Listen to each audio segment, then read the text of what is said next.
The F-35 is our signature Air Force platform. What percentage of them are fully mission capable today?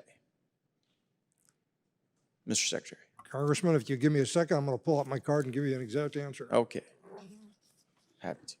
Your eyes are probably better than mine.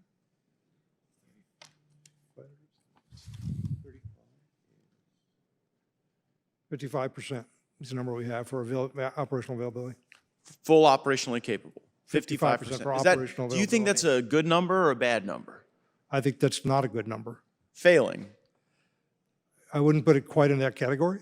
A D? I'd ask General Alvin to comment on that. It's a number we'd like to see something. Yeah, well, the reason I ask is because we got testimony that is a little contrary to that. Lieutenant General Schmidt, head of the F-35 program, gave testimony to the TAL subcommittee at HASC, and that testimony was that as of February of 2023, so a little over a year ago, only 29% were fully mission capable. I think we need to talk difference between operational availability and mission capable. Okay, so how many are fully mission capable today? I do not have that number, but I would not dispute what the JPO has in front. And I would look 29%, so fully mission capable, 29%. You have no basis to dispute that, but you don't really know if it's true or false. I have no basis to dispute it, but I would like to. So you would agree that 55% is like a D, that 29% is definitely failing, right?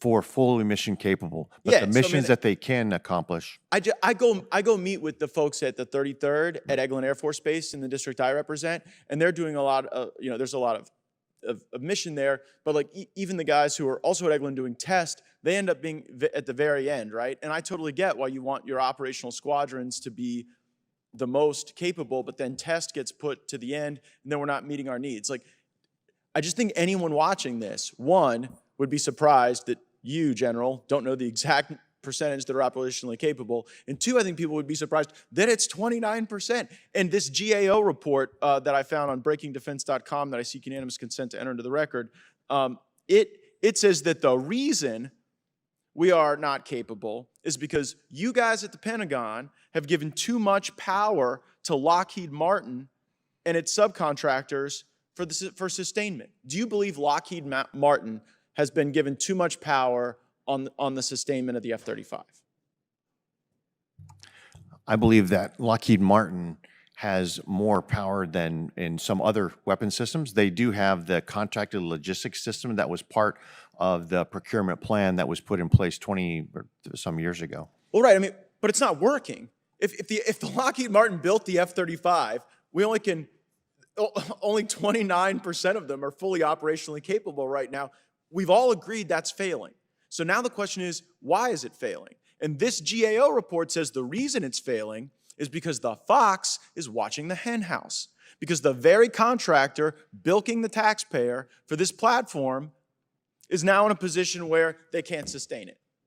Do you have a basis to disagree with that conclusion?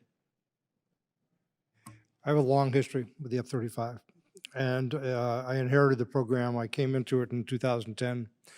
It was a few years into production at that point. And the first time I saw the program laid out, the schedule for it and so on, and when the decisions and points were going to be, the question I asked, and I'm going to quote myself, who's running this program, the government or Lockheed Martin? That's a quote from 2010.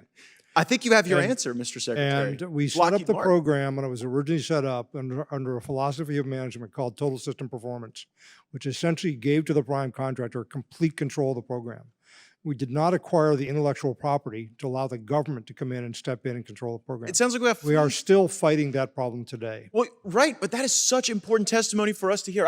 Every member of the committee heard that. The government isn't running this program. Lockheed Martin's running this program. That was a question I asked. Well, it sounds like you got the answer. What's the answer to the question, Mr. Secretary? Because only 29% of them are operationally capable. We took a lot of steps to try to get that under control. I once imposed a production contract on Lockheed. I dictated a price to them because we couldn't get a negotiation done. I did a unilateral contract. Let them take me to court if they wanted to. They chose not to. Put in place program managers who were very firm with the contractor and insisted on performance. We've had some conversations with the current head of the JPO, and We've had conversations with the CEO of Lockheed. I appreciate those conversations. I've always found you to be the truth teller. You're always very honest with the committee and straightforward. The problem is the tail here is wagging the dog, and it's not going to get better unless there's accountability for the fact that their planes don't fly. I yield back.